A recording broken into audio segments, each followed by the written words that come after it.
This show is sponsored by BetterHelp. Life comes with a lot of decisions, and sometimes it's hard to know which path is right. Therapy gives you a place to map out your options, so you can trust your choices and get excited about the future. Visit betterhelp.com/super to give it a try. What if Sirius Black had actually taken Harry the night James and Lily died? Hey brother, so often when we do these what if videos, it seems like it comes down to some decision that Sirius makes either after he gets out of Azkaban or on the night the Potters were murdered. And today is a big one, and maybe one of the most highly requested what ifs we've ever gotten. What if Sirius had just arrived first and taken Harry? After all, as his godfather, this is quite literally his duty.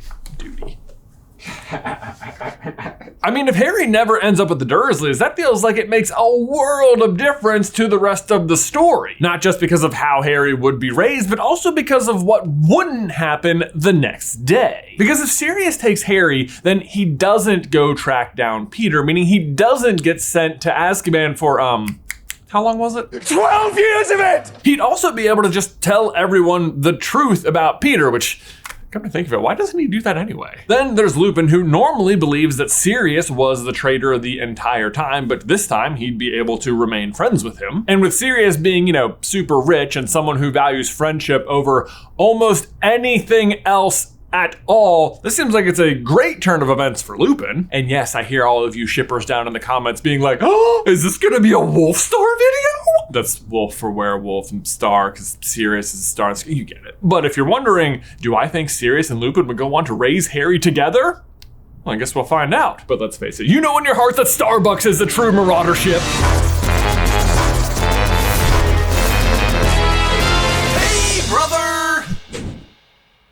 Starbucks, because again, Sirius is star and Buck is another word for stag, and James could, you get it. Anyway, what if Sirius had taken Harry the night the Potters died? And what I find so interesting about this question is that when you think about it, it's what should have happened. Sirius is Harry's godfather. James and Lily named Sirius Harry's godfather. Their intention, if they both died, was for Sirius to raise Harry. Those were their actual wishes Dumbledore just outright ignores. Which personally, I feel like doesn't get enough attention. Because heck, Sirius is even there at the wreckage of the house on the night of the murder. He even asks Hagrid to give Harry to him. And then he says, give Harry to me, Hagrid. I'm his godfather. I'll look after him. But I had me orders from Dumbledore, and I told Black no. Dumbledore said Harry was to go with his aunt and uncles. Oh, well, if Dumbledore says it. Now, to be fair to Dumbledore in this situation, he is under the impression that Sirius was the Potter's secret keeper. So from his point of view, this actually is Sirius's fault, and he probably thinks that he needs to do everything in his power to make sure that Sirius doesn't become Harry's guardian. Imagine how shocked Dumbledore must have been when Hagrid showed up on Sirius's motorbike. Ironically, if Sirius had taken him, then the truth about Peter would have come out just way sooner. But as it stands, Sirius seems to take Hagrid's words in that moment as all the permission he needs to go hunt Peter down. Now, interestingly, had Sirius successfully brought Peter to justice the next day, I am positive he would have proceeded to try and get Harry back from the Dursleys. And rightfully so, I might add, although I would have just loved to see how Dumbledore dealt with that situation. Okay, fine, but he still has to come back once a year. Because the one big thing Harry does have going for him while he stays at the Dursleys is that Dumbledore is able to put the Bond of Blood charm on him. And buckle up, because the Bond of Blood charm is wacky. It is a crazy niche spell that can only be activated if someone is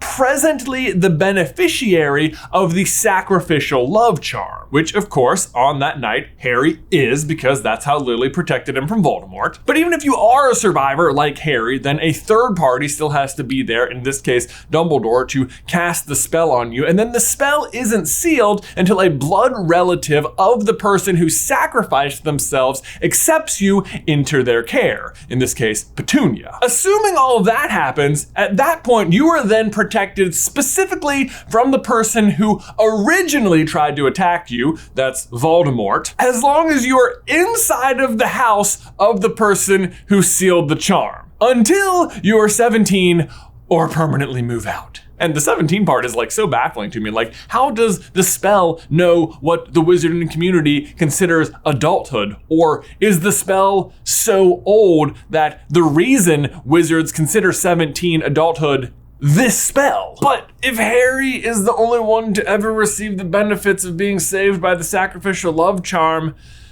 then how does anyone even know about the Bond of Blood charm? And then even on the night of, Dumbledore tells McGonagall they may not ever know how Harry survived. So is he just like doing this on a complete whim and then also getting very lucky?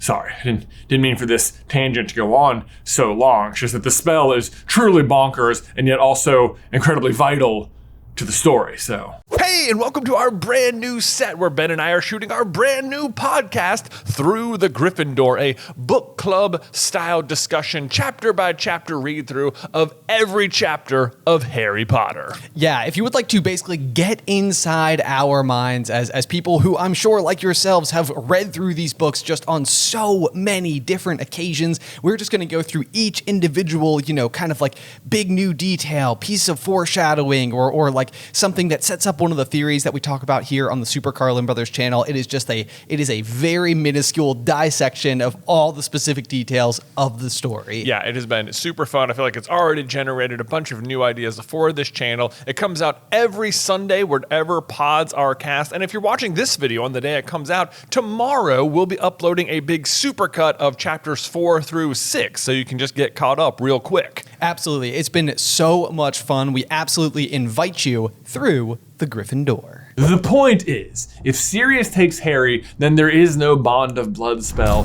that can be activated, and thus Harry is slightly more vulnerable for the next 16 years, which honestly never even seemed like it was a problem when he was with the Dursleys, but who knows, maybe with Sirius it will be. Now again, the obvious big thing that doesn't happen though if Sirius takes Harry is that he doesn't go after Peter, at least not the very next day. And at this point, there is like a 1000% chance that Dumbledore is going to show up to talk to Sirius about Harry, because remember, Dumbledore still knows about the prophecy and how important Harry is. But when he does that, then Sirius can just tell Dumbledore the truth about Peter and switching secret keepers and the fact that Peter can turn into a rat. Look, here's my proof. I can turn into a dog. We used to do this thing at school. Sorry about that, but Lupin really loved it and he's a werewolf, you get it. And at that point, I'm sure Sirius just gets properly registered at an animagus because, like, who cares? The bigger deal is that we catch Peter. The issue will no doubt be that identifying a single rat is going to be almost impossible, especially since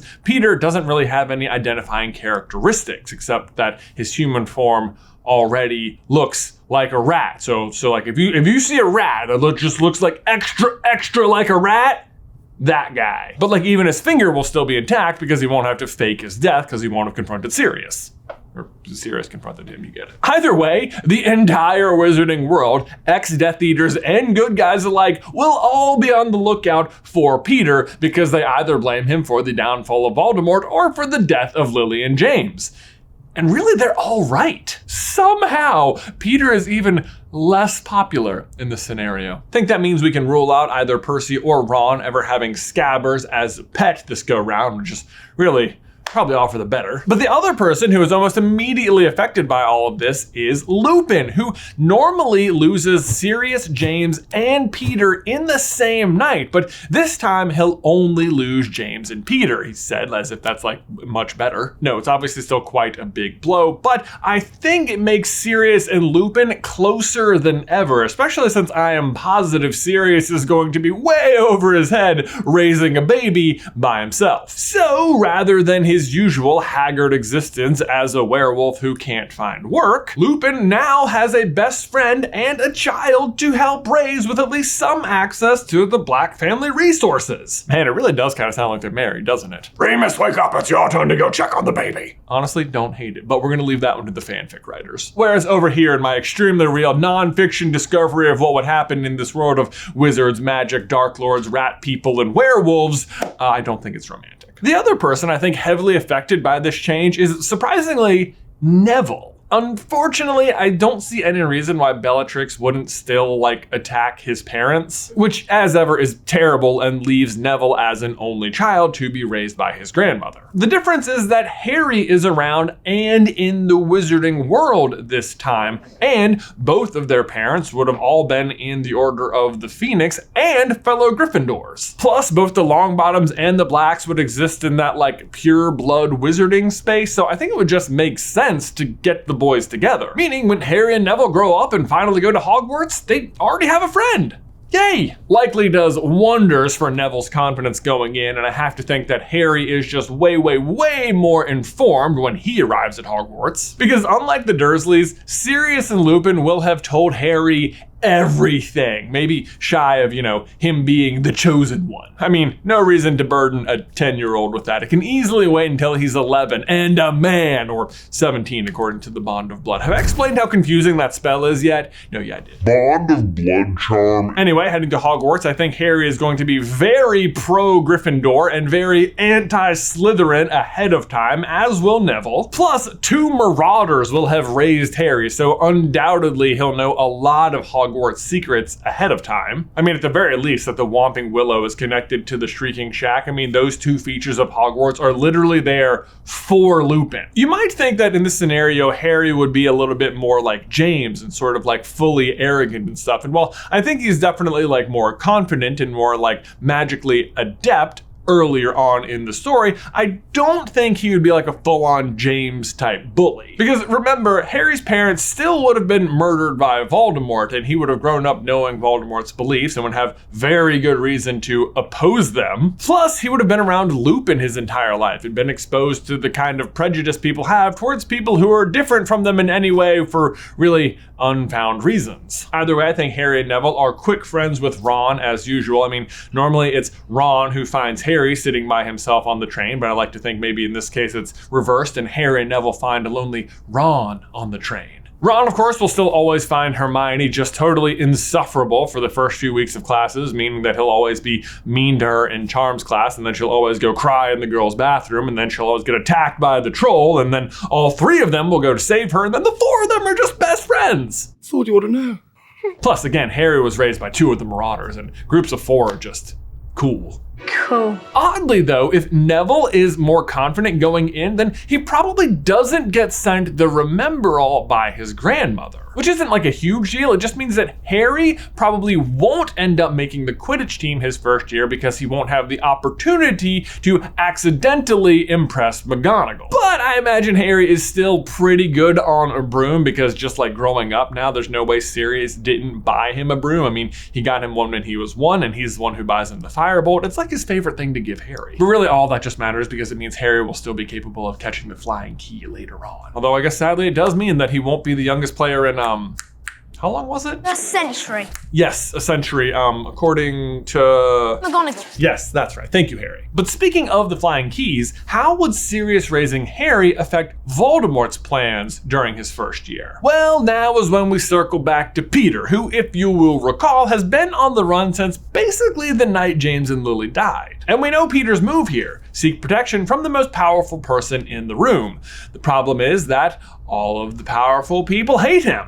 Which sucks for him, but since I don't like Peter very much, I kind of think it's awesome. Now, in the main story, it takes about 10 years for the rumors to surface about where people think Voldemort is hiding in the forests of Albania. That is when one Quirinus Quirrell goes looking for him with grand ideas, maybe that he'd be the one who tracked down Voldemort, or even better, that he could learn things from him. And so I think a similar story plays out on a similar timeline. The difference is that when Quirrell finally finds Voldemort, he's not alone. Wormtail is there too. Peter's doing the best he can to support the Dark Lord, but there's not a ton he can do. Normally Peter is assumed dead, but in this case Peter is the second most wanted wizard in the world behind Voldemort. So it's not like Voldemort can just like share Peter's body like he normally does with Quirrell and live on the back of his head because people are looking for Peter. But it does mean when Quirrell finds him, Voldemort and Quirrell now have an extra helper in their mission to steal the stone. But does that matter? I mean, probably not for the first attempt, because like even as a rat, Peter's not going to have a much better time in Gringotts, and besides that, Hagrid just takes the stone before they even try to steal it anyway. Speaking of the robbery though, I like to think that Lupin and Sirius still take Harry to go get all of his wizarding stuff on the same day. He usually goes there with Hagrid because it is his birthday after all. What a better way to spend your birthday than to get all your fun wizard stuff. I know I loved it when Mom took me school shopping on my birthday. Oh boy, a Trapper Keeper and pencil grips. Oh my God. All the cool kids have the pencil grips. And as they'll all be there on the same day, I like to think that they would still run into Hagrid, who's there on, whose official business? Hogwarts. Then, wanting to surprise Harry with a birthday gift, Sirius and Lupin ask if Hagrid can take Harry down to his vault since he's heading to Gringotts anyway. Obviously, Hagrid agrees, meaning that Harry is able to witness him emptying Vault 713. Meanwhile, when Harry reunites with Sirius, it turns out that the surprise birthday gift was a brand new racing broom, a Nimbus 2000. What are the odds? Now, I know first years aren't supposed to have broomsticks at school, but that's okay. Sirius has a plan. They're going to leave the Nimbus in the Shrieking Shack and then tell Harry how to get there. I mean, that sounds like the sort of shenanigans he'd be encouraging, right? And I realize I'm saying that in a fairly leading manner, but I genuinely believe Sirius would be encouraging a little rule breaking. Can you imagine how Harry sneaking off to fly his Nimbus from the Shrieking Shack would mess up Dumbledore's plans with the invisibility cloak? I'll just give this to Harry for Christmas and then go wait by the mirror. Surely he'll take a midnight stroll around the castle and just stumble into a lesson about desires of the heart. 2 hours later. 12 planets, where is that boy? Meanwhile, Harry's just outside like zipping by the window. Whee! No, I'm sure he eventually finds the mirror, but what do you think he sees? I bet it's still Lily and James. How do you think that makes Sirius feel? Now, having seen Hagrid empty the vault, it means that Harry and his friends are still able to extract the name of a Nicholas Flamel from Hagrid once there's a report in the Daily Prophet about there being a break-in at Gringotts. I shouldn't have said that. I should not have said that. But the good news is, with Sirius in play, Harry and friends don't have to search forever to figure out who Nicholas Flamel is, because in Harry's very first year, he will have access to the two-way mirrors. Oh, I cannot tell you how annoying it is that he didn't just unwrap that present. But once they can ask Sirius, he can quickly connect the dots about Nicholas Flamel and the Sorcerer's Stone. And since Sirius knows Peter is on the loose and is highly suspicious of him, he can immediately jump to the conclusion that Peter is probably working with Snape, who still hates Harry, to steal the stone and bring Voldemort back. And as ever, this would prompt our four young heroes to journey down below the school to try and rescue the stone. Neville takes on the Devil's Snare, which, now that I'm saying it out loud, feels like what was supposed to happen the whole time. I mean, literally in the main story, his best subject is herbology, and he's awake in the middle of the night when Harry and Ron and Hermione go to leave. Maybe Neville's like 10 points for standing up to his friends as like a consolation prize when Dumbledore just fully intended him to go down with them and get like 50 points. I'll just round up and give Harry 60. Either way, the rest goes the way you'd expect. Harry does the keys, Hermione does the potion, Ron does the chest. They decide that, who should go on? Not me, not Hermione, you. Any chance to put that clip in anything. And as usual, Harry ends up face to back of the face with Voldemort. And the showdown goes as you might expect. Harry is able to get the stone out of the mirror, Quirrell tries to attack Harry melts his face off, you know, standard stuff. In the end, Harry passes out, Voldemort flees, Quirrell dies, but this time, Voldemort has a second helper in the room. Peter in rat form, who is able to scurry out and steal the stone before Dumbledore arrives. How did Peter, one of the most wanted wizards in the world, get into Hogwarts, you might be wondering? Well, any number of ways. I mean, Peter was a marauder himself, so he'd know about all the secret passages, maybe from Honeydukes or from the Shrieking Shack. Or heck, it wouldn't even just be that weird for Quirrell to have a rat. I mean, even in the main story, Peter canonically gets into the school with Ron every year. What it means, though, is that once Peter reunites with Voldemort outside of the school, they can use the Elixir of Life to restore Voldemort back to his body. And the extra bad news for Harry in this situation is that it means Voldemort is able to get his body back without taking Harry's blood into himself. Meaning Lily's sacrifice won't live on in Voldemort, which is usually how Harry manages to come back to life. On the other hand, though, Voldemort won't have made Nagini into a Horcrux yet, or even met her at all, so she's probably out of play altogether. That's a nice win. I mean, as the opposition, I'm much more in favor of Voldemort having a pet rat rather than a pet snake, especially when the pet is Peter.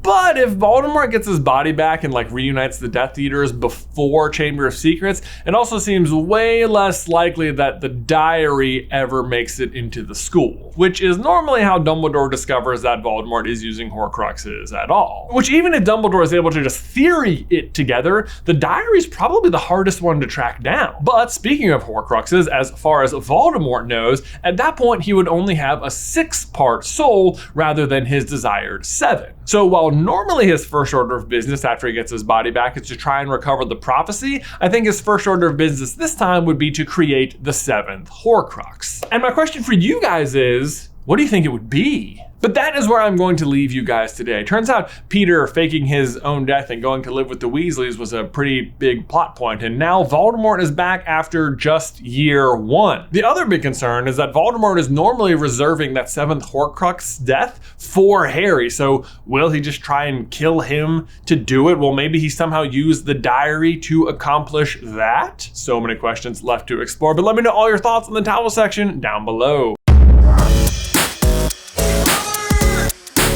Guys, thanks so much for watching today's video. Don't forget to hit the like button and subscribe so you don't miss any future Harry Potter content from us. If you'd like to see what would happen if Harry had been sorted into Slytherin instead of Gryffindor, we have an amazing 8-part series dedicated to answering just that question. You can check that out by clicking right here. But otherwise, Ben, until next time, I will see you in another life, brother.